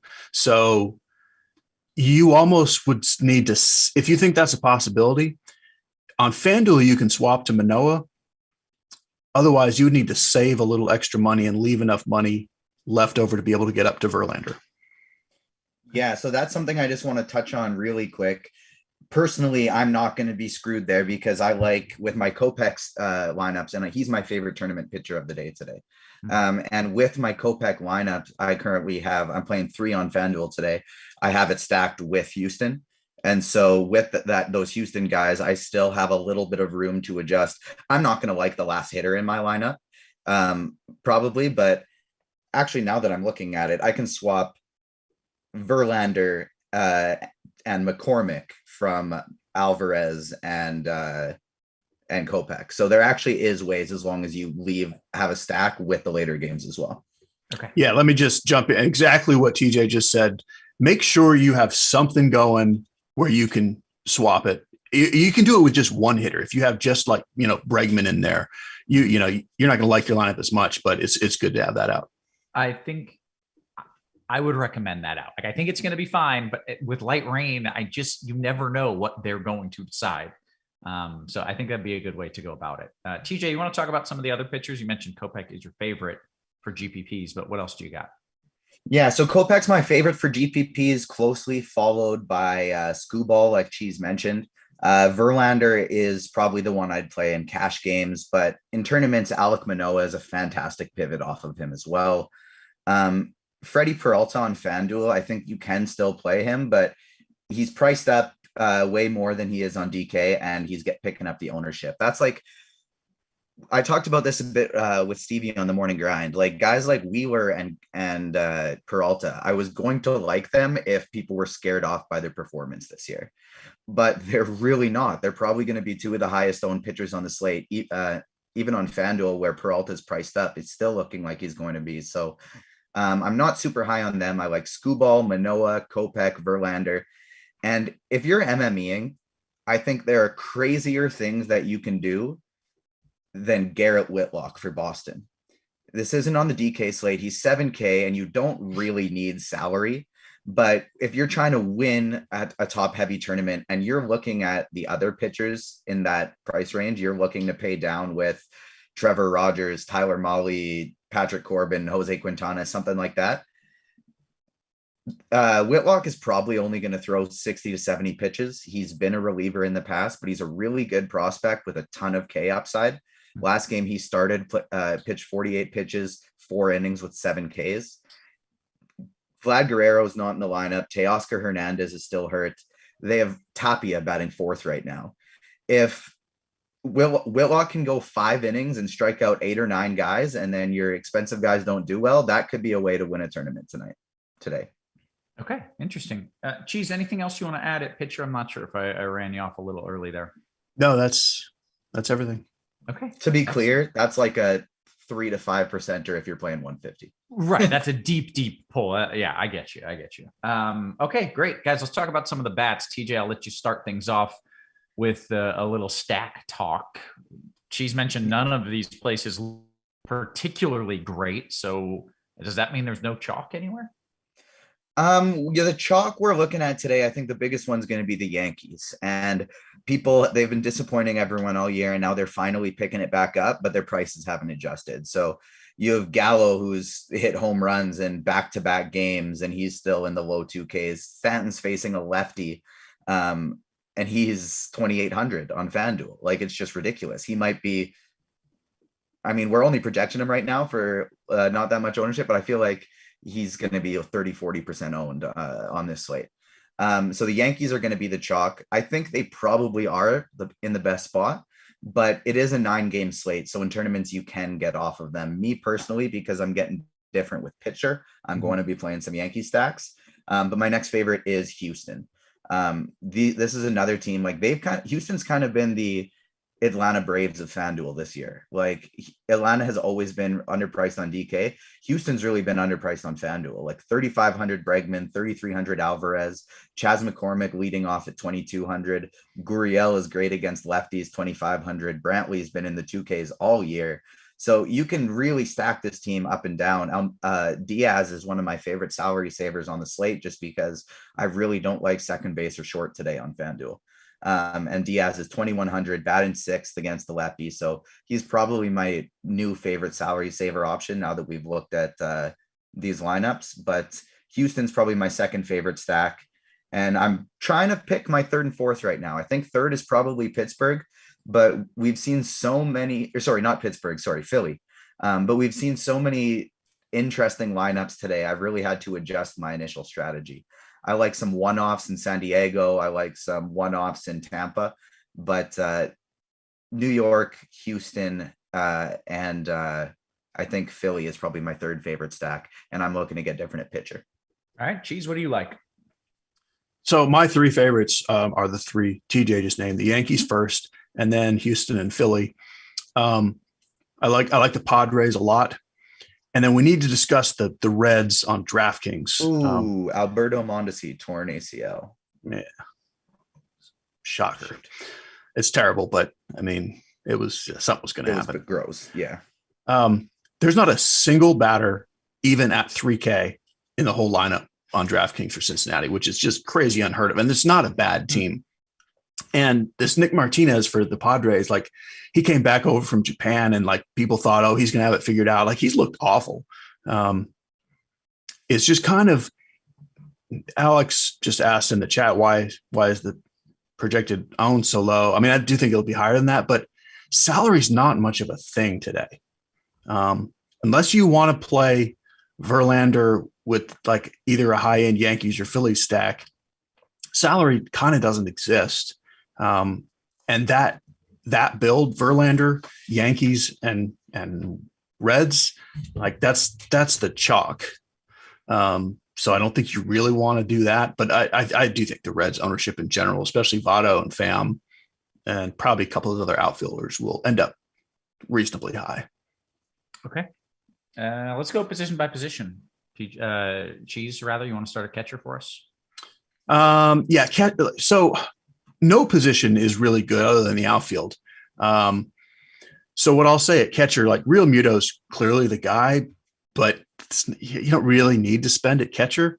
I think the DraftKings punt is Maldonado. Just spend 21 on a catcher when the spend ups are, not in ideal spots. I kind of like Grandal and Higashioka, but not really. So I think this is a very much play the catcher in your stack slate and probably not playing a catcher other than maybe Real Muto on FanDuel. All right, TJ. Yeah, I agree with that. I'm probably not playing a lot of catchers today. Like Sal Perez is somebody you can always play in tournaments. But like, I really don't like a lot of catchers today. So like, I think you can, whoever you're stacking with, you can just go for the punt mode in tournament because it's a pretty ugly position on DK. But on FanDuel, I'm not going to be playing anybody there. Okay, first base, TJ. Yeah, so first base is a little bit more interesting. The person I find myself landing on the most in tournaments is Yuli Gurriel, facing a lefty for the Houston Astros. Anthony Rizzo is lefty in that Yankee stack, so maybe he won't pick up a ton of ownership, but he's still a fantastic play in that stack as well. Other players on first base that I'm getting to, Rhys Hoskins might be one of my favorite tournament options as well. Those are the three in my three lineups I'm landing on right now. Full disclosure, it's Hoskins, it's Gurriel, and it's Rizzo. If you're looking to get some Cheese's favorite thing, leverage, Daniel Vogelback on DK, I think is a very interesting one-off. You won't have as much leverage on FanDuel, but I think he's still an interesting a guy who can hit a homer leading off against Peralta. And then, yeah, Joey Votto is wildly cheap. And pretty much it for me. Tournaments, Keston Hiura is another guy, but I think I'd rather play him at second base on FanDuel.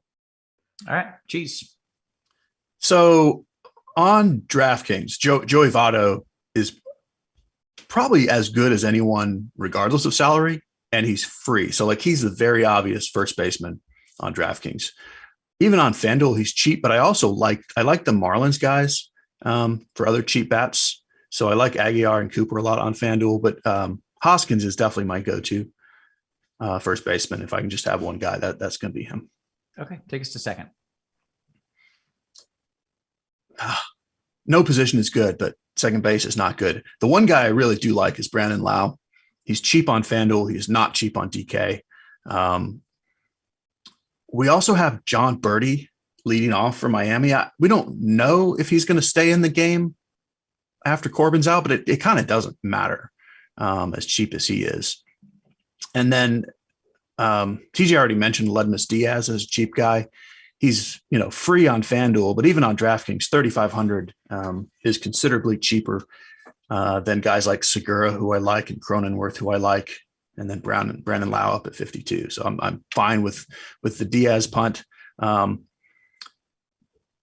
You're going to find a cheap red everywhere that you're allowed to play. That would be Brandon Drury. But I would rather try to get up to Diaz. TJ, second base. Yeah, so Diaz is my favorite play there just because, like she said, like this position is just disgusting. John Birdie, Keston here are interesting cheap plays on FanDuel. Same with Jake Cronenworth. Like it's an interesting one-off position for me, just because like somebody like I like a mini stack of Cronenworth and Machado. I don't mind Baez as a one-off. I don't mind Brandon Lowe as a one-off or with a mini stack as Franco. Ryan McMahon to me is an interesting one-off against Zach Wheeler, who's going to be picking up a ton of ownership on FanDuel. But the two places that I'm primarily going here are either Segura in a stack or Diaz in a stack. All right. Third base. Third base to me is actually probably my favorite position on the slate outside of outfield. Outfield is really nice, but Machado is probably my favorite one-off on the slate. Like if I'm trying to find a home run from one guy that's not going to be in a stack for me, it's going to be Machado. But then because I really like these Houston stacks, of course, I'm getting to a lot of Bregman, who's too cheap. I'm getting to New York stacks, so I like a lot of Josh Donaldson facing a lefty. That's primarily where I'm getting. Diaz, I'd way rather play at second or short. Birdie, I'd way rather play at second as a punt. Matt Chapman, FanDuel exclusively, is a little bit interesting in a stack, but a Toronto stack without Vladdy Guerrero is just a lot tougher to get to for me. Okay, Cheese. Yeah, this is definitely the next position after the outfield where I want to spend on Machado and Bregman as much as possible. Those are two of the best bats on the whole slate. And you can make it work on FanDuel.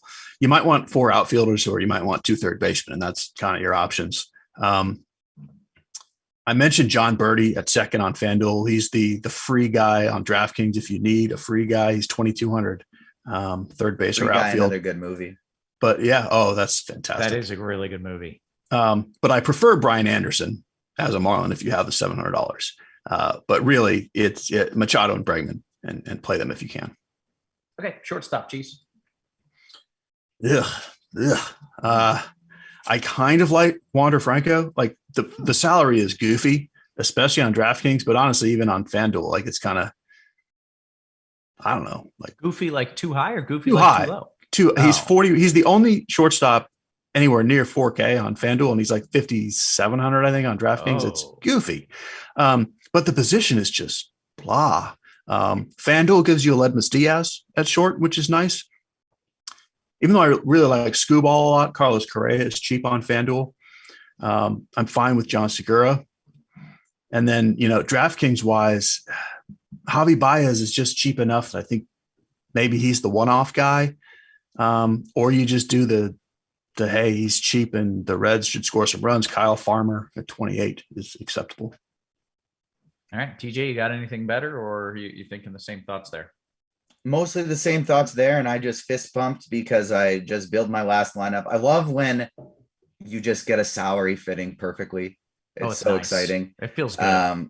It really does. Like I just put in the last spot of my lineup and I filled it in. I needed 2,300, got who I want. So I got my 3 lineups in now. I'm a happy guy.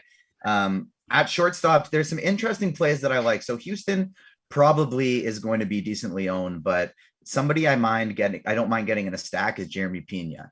And the reason for that is I like Diaz, he's hitting 6th. I like Gurriel, he's hitting 5th. It's a nice little stack to get Pina in, who, even though he's hitting 7th, this is still a guy who,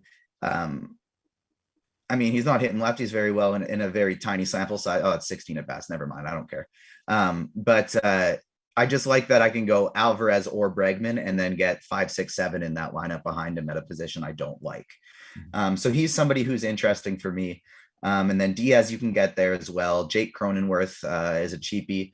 And then if you're looking for a one-off, my favorite one is Franco, but I really think you could do Adames or Bichette as well.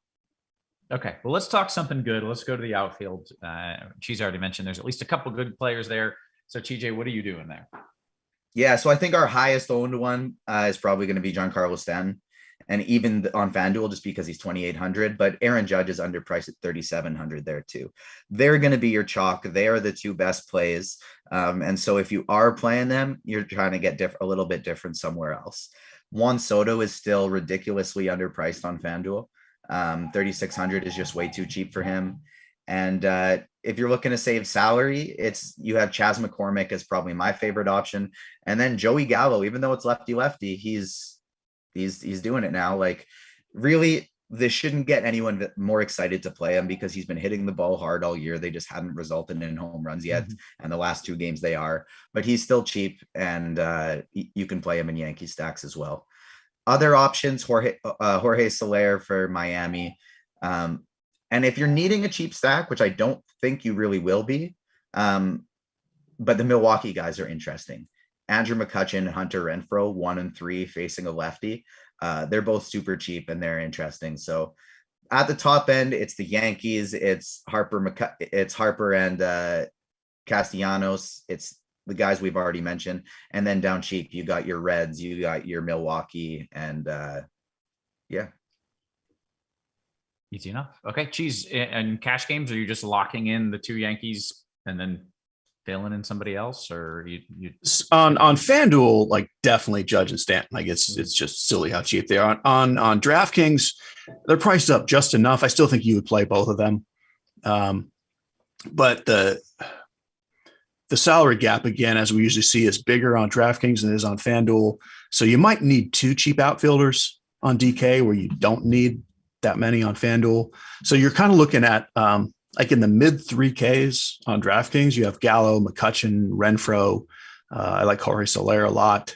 There's a lot down there that's going to make guys like every non-Yankee who's expensive in the outfield will be underowned. And then you have the Reds guys super cheap. I think Tommy Pham is a go-to on DraftKings. Who are your favorite non-Yankees that are expensive? Castellanos is first. Okay. And Harper is second. So the Phillies. And yeah, I would say as far as cheap-ish on both sites, Soler and Renfroe are the 2 that are kind of sticking out at me. Okay.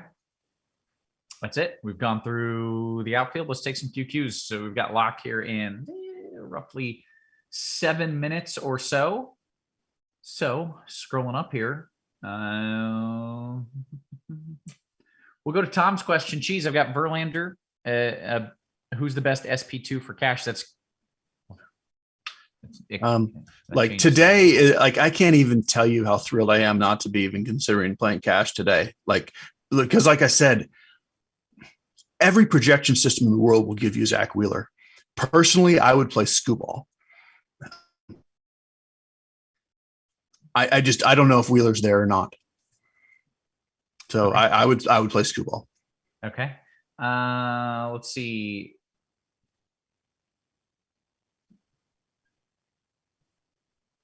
DY says DKGVP in lineup HQ in the stack section. How much does the leverage column affect your usage of a particular team? I.e. Marlin stack hasn't been mentioned yet.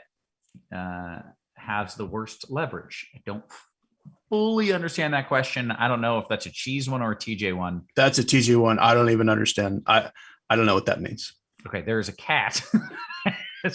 There's a cat crawling on TJ and TJ's computer. He doesn't understand the question either. Okay. Does TJ understand the question? Can you repeat it one time? Sure. It's about the leverage column in lineup HQ in the stack section. How does it affect your usage of a particular team? Basically, if you see a team that has great leverage, are you more interested in it, or is that just something you ignore and or do intuitively in your own head? Yeah, that's something I more look intuitively in my own head. But on a slate like this, I don't think you need it that much either. So like this is something Cheese has said a lot in his article about people overuse leverage. And so if you have a pitcher who is going to be 50% owned, then yeah, it's worth it to stack up a team against them, even if they're not in a great spot, just because you have that leverage on there. But if there's a bunch of people who are 15% owned, then it doesn't really matter. You're just looking for teams that don't have a lot of ownership. Okay. Meansy making fun of me for saying about my undefeated MLB picks. And then he said, it's like him being tied for the NCAA 3. That's exactly where we all landed. So we're on the same page. Aside says, hey, Fanduel Cash. Let's see. Cheese, I'm going to give this to you. DJ LeMahieu and Derek Hill, or Hoskins and McCormick. That is Hoskins and McCormick for me. Okay. Bates, Fanduel Cash. TJ, this one's yours. Wheeler or Kopech. Kopech. Kopech Wheeler for or me. Kopech. I think objectively the answer is Wheeler, but for me it's Kopech by a long shot. Okay. Steve O says I'm rolling out of Even in Houston. cash. Yeah. Steve O says I'm rolling out a Houston stack and I'm looking to round it out with one more dude. Cheese, should I go Maldonado, Wander Franco, or Pena and another punt catcher? Personally, I am on the Maldo Franco side. Okay, great. Jamino says, I will answer the leverage question for you. The better number to look out is the smash percentage. You want to be higher on that list without the total lineup being too high. Okay, great. I agree. I will throw that in there. The smash percentage, I am familiar with sometimes looking at. Yeah, okay. Familiar with sometimes looking at. That's a great sentence. Familiar with sometimes. I know of it. Occasionally I glance at it. But let me just say, like, go ahead. Yeah, you go, Cheese. Sorry. No, go. Fire away. Plate IQ rating, smash percentage, ownership, and our projection are basically the main four that I look at. Cheese, do you? Yes. Excellent. Yes, nodding in agreement. All right. DY says, hey, I'm sorry, but the better question as far as that is more specifically, he was using the Marlins as an example. He's like, no, just specifically, are the Marlins a good stack since they haven't been talked about? So I want to say I love the Marlins. Well, I didn't mention as a stack. I think I mentioned at least 5 of their batters individually, which means, yeah, like I love Soler. I like Brian Anderson. I really like Aguiar. I like Cooper. And Birdie is a cheap guy. Yeah, I really like the Marlins stack personally. Okay. TJ, Fanduel Cash, Cronenworth, Casti, or Franco and Kutch? I think both are pretty good options, but I go Franco and McCutcheon. Okay. Cheese, which bad pitcher on the slate is the most difficult to stack against? Probably Chris Flexen. That Tampa stack is kind of weird anyway. Like Tampa's a hard team to stack. And I would say Flexen is that guy. Okay. Fanduel Cash from Aside. We got about 2 minutes left. Segura or Brandon Lau? Straight up, TJ. Brandon Lau, if it's a one-off. All right. I'd only pick Segura over Lau if it was in a Philly stack. And there he just added the question. Already have Castellanos and Hoskins. Then it's Segura. Boom. Okay. There you have it. Got a couple minutes, got like 1 minute left. So if you have any questions, bring them in right about now. I'm going to take another little radar glance. It just looks so light over Chicago. It just looks so light to me that I just fully expect they're going to play. But would you want to be outside when it's 43 degrees and raining, even if it's so light? I mean, yeah, that's basically what it is outside right now. Oh, would you want to be outside in it though? Or you want to be I inside? am literally, so I am going to, as we like right after this show, I'm headed to the lake for my friend's bachelor party. Oh, And it's going to be like the low 50s the whole time. But Roth, if you think about it, if you live in Chicago, this is still like the nicest day of the year so far, probably. They're all outside. They're probably just out on the beach. Oh, poor Andy. In the Means YouTube watching that now. chat, this is for you, Cheese. Stanton or Castellanos and DK Cash? You got to go Stanton. I mean, I love Castellanos, but Stanton's the guy there. Okay. Steve-O, DKGPP, Josh Lau or Margot? Wow, for me. I'm assuming that's in a Tampa stack. Low, I think he is. DKGPP, Wow. Which expensive pitcher are you stacking against? Cheese, you want to take down? They're all, it's all viable, but for me, it's the Rockies against Wheeler. That'd be my favorite too. I'm not playing on DK today, but that would be my favorite too. Okay. Chester. This question says Chester shortstop for DK Cash. Are you Chester Cheese? That's. I bet that's TJ's cat. Is your cat named Chester? Chester's Shadow. I mean, Shadow is my cat. But Chester seems like a name someone would come up with for someone's cat that they didn't know the name of. So TJ, who would your cat prefer at short in DK Cash? Wow. Let's take a peek at it real quick. And I'm assuming that was Cheese, but let's take a Chester instead. And I think Cheese just did not want to answer that question. It's terrible. If you can afford it, I'd say try and get to Franco, but that's tough to afford. I really now just so much hope he just typed in Cheese and it auto corrected to Chester. Chester is good. I could go for that. I'd probably try and get Franco. Yeah, for Franco, if you can find the money. If you're punting, I would just punt to Farmer. Yeah, that's what I was just going to say too. Farmer would be my punt choice. Okay. By the way, maybe if you punt Red Sox, you could maybe punt with Jorge Mateo because he's really fast and is usually batting 9th and he's batting 6th today. So he's 2,600 on DraftKings. Jorge Mateo could maybe be an interesting punt. Like we have him almost projected the same as Farmer, and he's usually a guy that bats 9th, but he's very speedy. So I think that could be an interesting punt. Okay. MT Red Sox says, by the way, Chester is what my wife named our cat. So Cheese, you were spot on. It is indeed. I mean, honestly, when I hear the name Chester, I immediately think cat. So there you go. Is the Chester Cheeto guy, is that a cat? What kind of creature is that thing? You know what I'm talking about? A cheetah. It's a cheetah. Well, that makes sense. I'm an idiot. Which is a type of cat.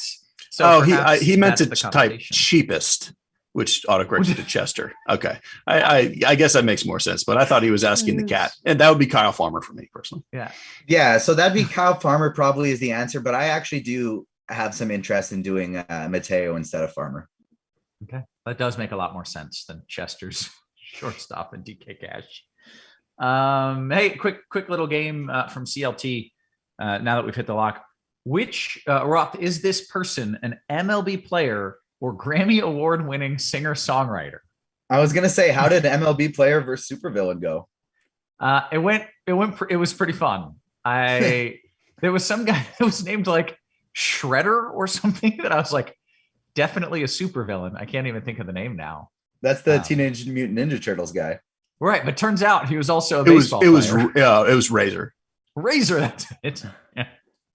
I was like, yeah, that's got to be a villain. And no, it turns out he was a baseball player. That was a kind of a trick question. I think he said Razor shines, right? He did. Like he played for he had like 100 at bats as a major leaguer in the 80s. So I mean, you're not supposed to know that. Was he a baseball player or was he an evildoer? Almost certainly both. Yeah. All right. So this one is MLB player or Grammy Award winning singer songwriter Kyle Isbell. I'm going to tell you right now, off the top of my head, I have no idea. Never heard the name. I know it, but it's not from watching anything. It's from playing MLB The Show, and Kyle Isbell is on there, and he is a baseball player. There you go. Okay. But you do know Jason Isbell, the singer songwriter, correct? I do know who? Jason Isbell, the actual singer songwriter. No, I'm not familiar with that. He's fantastic. Please go listen to him. Okay, well now I'll go check out some Jason Isbell. I was gonna guess baseball player for that, so for what it's worth, I feel like we nailed that here. Guys, we did the things. We gave the picks. We answered the questions. We talked the weather. I will be updating Chicago weather. I don't think there's going to be anything dramatically different from what we know now, but we'll see and make sure that people are there warming up. And if they're not warming up, then we might want to make some pivots. But I feel pretty good about it. So with that, let's get on out of here. For TJ, for Cheese, and for our amazing production crew, always working hard behind the scenes. Guys, we appreciate you. We love you. And we will catch you tomorrow. You have been crunched.